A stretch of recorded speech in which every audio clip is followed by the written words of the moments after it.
The Fugitive Slave Act stands as a dark chapter in American history. It was a law that allowed for the capture and return of enslaved people who had escaped to free states. The act was enacted twice, first in 1793, and then again in 1850. Both versions aimed to uphold the institution of slavery and protect the rights of slaveholders. This essay will explore the Fugitive Slave Act, its impact on American society, and its eventual demise. To understand the Fugitive Slave Act, we must first look at the Constitution of the United States. The Founding Fathers, while declaring that all men are created equal, also agreed to protect the institution of slavery in the newly formed nation. The Constitution contained clauses that recognized slavery and allowed for its continuation. Article 4, Section 2, Clause 3, known as the Fugitive Slave Clause, became the basis for the Fugitive Slave Acts. This clause stated that enslaved people who escaped to free states were not considered free and should be returned to their owners. The first Fugitive Slave Act was passed in 1793. This act provided a legal framework for the return of escaped slaves. It allowed slave owners to pursue escaped slaves into free states and required officials in free states to assist in their capture and return. The act also imposed penalties on anyone who aided fugitive slaves. The 1793 Act immediately caused tensions between southern slave states and northern free states. Northern states resented being forced to participate in the system of slavery. They saw it as a moral compromise and a threat to their own freedom. As the nation expanded westward, the issue of slavery became increasingly divisive. The new territories brought the question of whether they would be free or slave states, intensifying the national debate. The Compromise of 1850 was an attempt to address these divisions and prevent the breakup of the Union. It included several measures aimed at balancing the interests of both free and slave states. As part of this compromise, a new Fugitive Slave Act was passed. This act was one of the most controversial elements of the compromise. The Fugitive Slave Act of 1850 was much stricter than its predecessor. It mandated that all escaped slaves upon capture be returned to their masters. It denied alleged fugitive slaves the right to a jury trial or even to testify in their own defense. This led to many free African Americans being captured and sold into slavery. The act also made it easier for slave catchers to operate in the North and imposed harsher penalties on those who aided fugitive slaves. This created a climate of fear and resistance in the northern states. The Fugitive Slave Act of 1850 was met with widespread resistance in the North. This controversial law mandated that escaped slaves be returned to their owners, even if they had reached free states.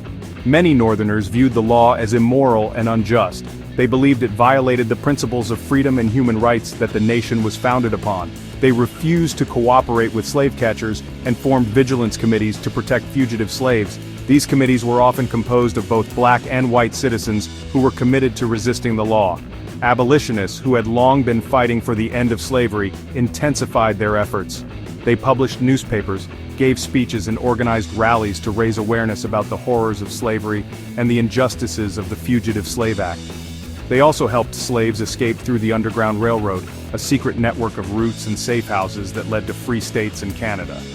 One of the most famous examples of resistance to the Fugitive Slave Act was the case of Anthony Burns.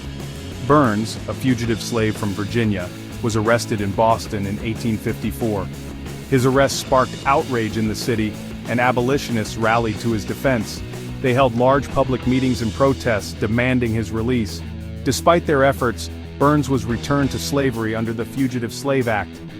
His case became a symbol of the deep divisions within the country. The capture and transport of fugitive slaves like Burns highlighted the brutal realities of the law and the lengths to which the government would go to enforce it. However, his case further galvanized the abolitionist movement and increased tensions between the North and the South. The struggle over the Fugitive Slave Act was a key factor leading up to the Civil War, as it underscored the irreconcilable differences between the two regions. The Underground Railroad, a network of secret routes and safe houses, played a crucial role in helping slaves escape to freedom. Conductors on the Underground Railroad risked their own freedom to help slaves escape to the North or to Canada, where slavery was illegal. Harriet Tubman, a former slave herself, was one of the most famous conductors on the Underground Railroad. She made numerous trips back to the South to help slaves escape, earning her the nickname Moses. The Underground Railroad, while shrouded in secrecy, is estimated to have helped tens of thousands of slaves escape to freedom. The Fugitive Slave Act faced legal challenges as well. Abolitionist lawyers argued that the act was unconstitutional. They also used legal tactics to delay the capture and return of fugitive slaves. Black communities, both in the North and the South, actively resisted the Fugitive Slave Act. They formed self-protection groups to defend against slave catchers and helped fugitive slaves escape. Black newspapers played a vital role in spreading awareness about the act and rallying opposition to it. The Fugitive Slave Act deepened the divide between the North and the South. It pushed the nation closer to the brink of civil war.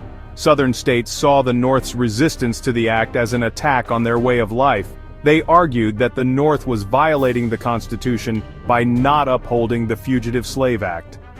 Northern states, on the other hand, viewed the act as a moral abomination.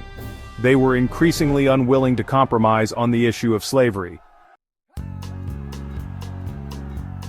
The Fugitive Slave Act was finally repealed in 1864, following the Union victory in the Civil War. This marked a significant turning point in American history, as the nation began to grapple with the consequences of its past actions and the deep scars left by the institution of slavery. The act left a lasting legacy on American society. It was a dark chapter that highlighted the deep divisions and moral conflicts within the country.